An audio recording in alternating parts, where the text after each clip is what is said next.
Encantados se encuentren en esta segunda parte de la sesión de hoy, martes 9 de enero de 2024.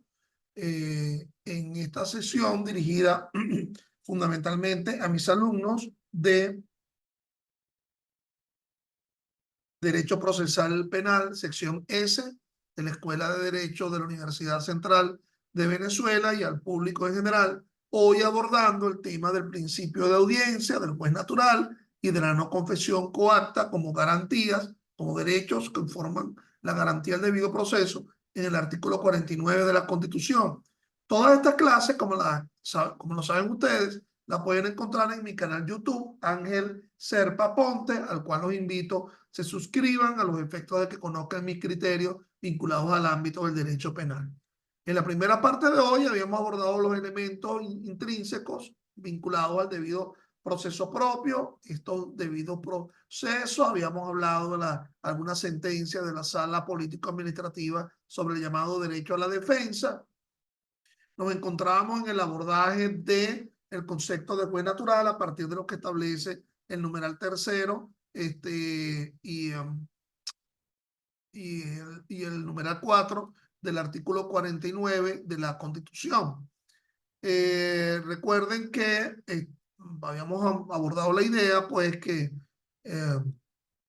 conforme lo indica entre el numeral tercero y el numeral 4 del artículo 49 de la Constitución, ese juez natural ha de ser un juez competente, ha de ser un juez imparcial, ha de ser un juez idóneo.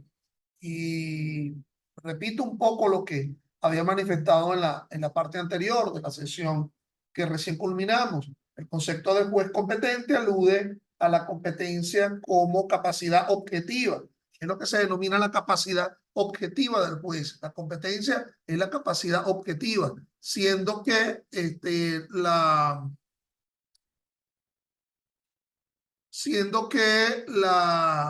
la imparcialidad alude a la idea de la capacidad subjetiva, capacidad objetiva, competencia, y capacidad subjetiva, la imparcialidad. La falta de competencia se cuestiona a través de las excepciones de falta de competencia, que están descritas en el artículo 28, numeral tercero del Código Orgánico Procesal Penal. Las partes pueden oponer excepciones para cuestionar la falta de competencia del juez penal, si la falta de capacidad objetiva, porque ese juez no lo es en razón de la materia, porque debería conocer más bien, era un juez de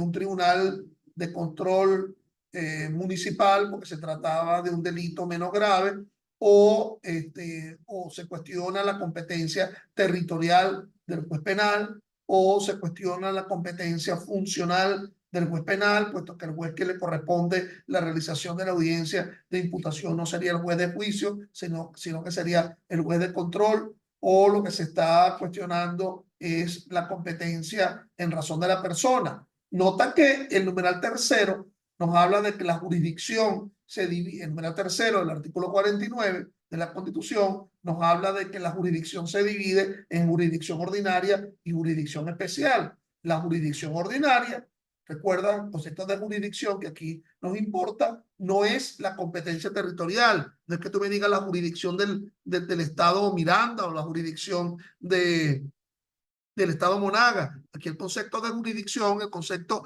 procesal de jurisdicción es la potestad de administrar justicia.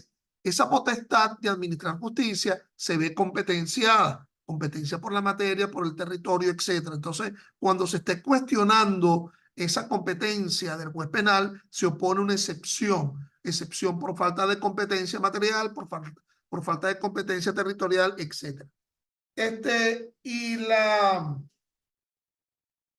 ¿Cómo se cuestiona la falta de capacidad subjetiva? Es decir, de la falta de imparcialidad, la necesaria imparcialidad que se le requiere al juez, ya lo había mencionado, a través de las incidencias de apartamiento, la recusación, las partes contra el juez o el propio juez se inhibe al conocimiento de la causa. De igual forma, ese concepto de juez natural exige la idea del juez idóneo. La idoneidad es lo que alude al concepto del iuria novit curia, el conocimiento del derecho. El iuria novit curia. ¿Cómo se demuestra o de qué forma se cuestiona esa falta de idoneidad del juez? A través de los recursos. Los recursos son abundantes en nuestro Código Orgánico Procesal Penal a partir del artículo 436, recurso de revocación, recurso de apelación, de autos, de sentencia, recurso de casación y recurso de revisión procesal penal. Porque ahí se está cuestionando el derecho del juez, la manera en cómo se estructura la arquitectura de los recursos en el proceso penal es un cuestionamiento del mal o del buen uso del derecho que ha asumido el juez en el esquema decisorio, en la realización de su decisorio, de su decisión, en la realización de su actividad decisoria. Entonces, eso es ese concepto de juez natural, que sea competente y que además sea conocido. El numeral 4 exige que ese juez sea conocido. Fíjense que ninguna persona, nos dice el numeral 4, podrá ser sometida a juicio sin conocer la identidad de quien la juzga, ni podrá ser procesada por tribunales de excepción o por comisiones creadas para tal efecto. Es decir, el juez anónimo, el anonimato en el ejercicio jurisdiccional, evidentemente no puede ser concedido en los esquemas constitucionales, en la cláusula constitucional de debido proceso. Y por lo tanto, recuerdan, ustedes son gente muy joven, hubo alguna época durante la etapa del terror allá en Colombia, con el narcotráfico y la guerrilla, en donde había los famosos jueces sin rostro, es decir, a los efectos de evitar represalias contra los jueces, se llegó a decidir sin conocer la identidad del juez. Por eso es que es muy cuestionable cuando ciertas salas, algunas salas del Tribunal Supremo de Justicia les ha dado por hablar de ponencia conjunta, cuando no se sabe quién tuvo la redacción de la ponencia, que la totalidad de los magistrados aceptan o a lo mejor alguno rechaza un voto salvado o algo mejor alguno presenta un voto concurrente, llega al mismo criterio pero por otra vía distinta, pero por lo menos saber de dónde procede la realización de la inteligencia jurídica que se plasma en un fallo, si es que ese fallo es inteligente. Entonces, el juez conocido. Vamos a seguir abordando otros derechos conformadores a la garantía del debido proceso a partir de lo que establece el numeral 5 del artículo 49 constitucional. Es la llamada no confesión coacta o no confesión coactiva. Ninguna persona podrá ser obligado a confesarse culpable o a declarar contra sí mismo, su cónyuge, concubino o concubina o pariente dentro del 4º grado de consanguinidad y 2º de afinidad. La confesión solamente será válida si fuera hecha sin coacción de ninguna naturaleza. Muchas cosas que hablar con respecto a ese numeral 5 del artículo 49 constitucional. Es lo que tradicionalmente se denomina el precepto constitucional. Imponerle el precepto constitucional a alguien que va a declarar en una causa, sobre todo en una causa penal. Imponerle del precepto implica imponerle de la garantía que tiene de que no declarará si no lo desea hacer libre y espontáneamente. Sí, la declaración espontánea y por lo tanto la confesión no es que se ha eliminado, no es que se quedó en el viejo sistema inquisitorio o inquisitivo, existe en el ámbito, pero es siempre cuando sea libre de apremio y coacción. Es decir, sin ningún tipo de ilicitudes, sin ningún tipo de apremio, de coacción, ninguna de las hipótesis que tú verificas en el artículo 181 del Código Orgánico Procesal Penal que conduce a la ilicitud de la prueba. Entonces, evidentemente la confesión sí se puede aceptar. Pero también la norma protege la declaración que puede hacer un pariente dentro del cuarto grado de consanguinidad o segundo de afinidad de la persona a la que se les indica la condición de imputado. Recuerda que también allí se habla del cónyuge y se habla del concubino. La aceptación de la relación estable de hecho es evidentemente entre personas de diferentes sexos.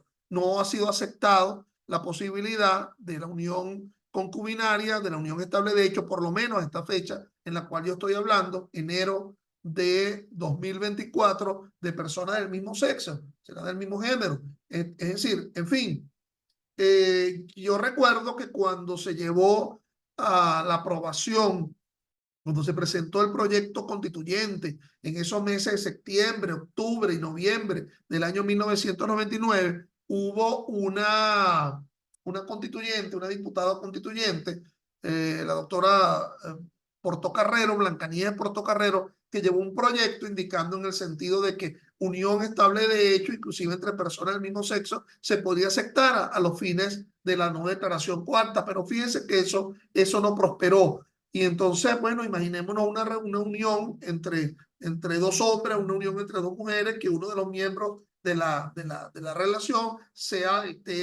lo estén impulsando a que declare como testigo, inclusive en contra de su propia pareja. Bueno, hasta ahora no ha sido reconocido eso, sino la unión estable de hecho entre personas de diferentes sexos, conforme a la Constitución y al propio Código Civil.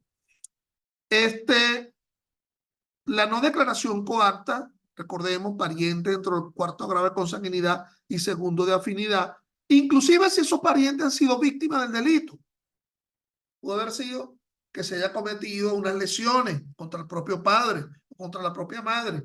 Y entonces, bueno, recuerden ustedes que la víctima es un testigo. La víctima es un testigo fundamental. Bueno, ha presenciado el hecho por el cual se está sindicando a alguien. Y entonces, esa declaración, aun cuando sea víctima, debe de imponérsele el precepto constitucional que no lo obliga a declarar.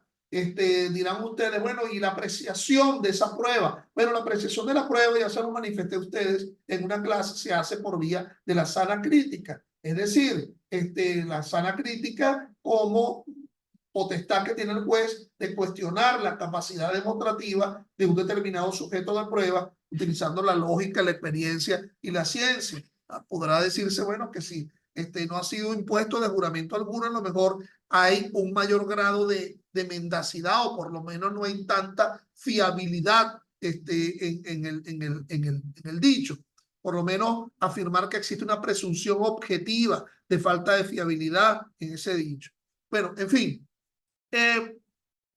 pasemos entonces a el otro, por cierto, que